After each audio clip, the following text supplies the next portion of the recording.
course, I'm going to share what I do, how I travel plan, and how I put together my travel spreadsheets, which I like to call travel guides for each city. So first things first, I have a Google Drive, and inside of that I have a travels folder where I save all of my travel guides, and I actually have a template that I use for each one of these locations that I populate with my research that I do for each place. And I'll show you London, which was my most recent travel. So this is what the London travel guide looks like. Two master tabs that I have are the itinerary tab and the to-dos tab, and then I also have a couple more like additional tabs that I'll use them before the trip to make sure that I'm doing everything I need to do to set a budget and packing list. So the checklist tab is exactly what it sounds like. I'll have all the tasks that I need to do before the trip, and I'll have kind of the due date here, and then I'll check them once they're. For budget, I'll basically have like a categories tab of like whether it's transportation, accommodation, and then I'll have what the expense is as well as the destination. And then packing list is very subjective, but I'll basically have everything that I need by category, and then I'll do the just check marks once I actually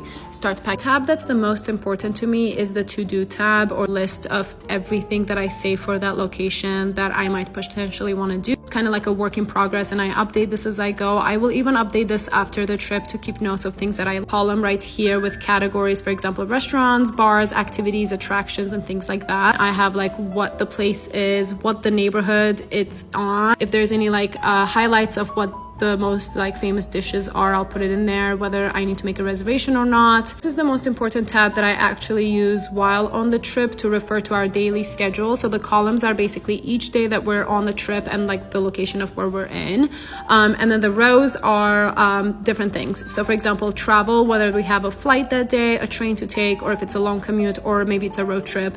Accommodation, like the hotel or Airbnb we're staying in, and then I'll kind of have like a chronological order of what we're doing. So obviously we always start the day with either a coffee shop or breakfast somewhere, and then neighborhood that we're going to visit in the morning, and then lunch, and then maybe like activities or museums that we have, and then what neighborhood visiting in the afternoon, where the dinner is, as well as like late night activities, like if we're going to a bar or nightlife, and then miscellaneous, like if we're going somewhere shopping throughout the day or something else that I need to know, I'll put it here. So I hope that's helpful. I obviously change these travel guides based on the locations we're going. As a type A person who likes to stay organized and doesn't want to stress out while on the trip, I find that having these spreadsheets are very easy because I can just pull them up on my phone and refer to it when needed.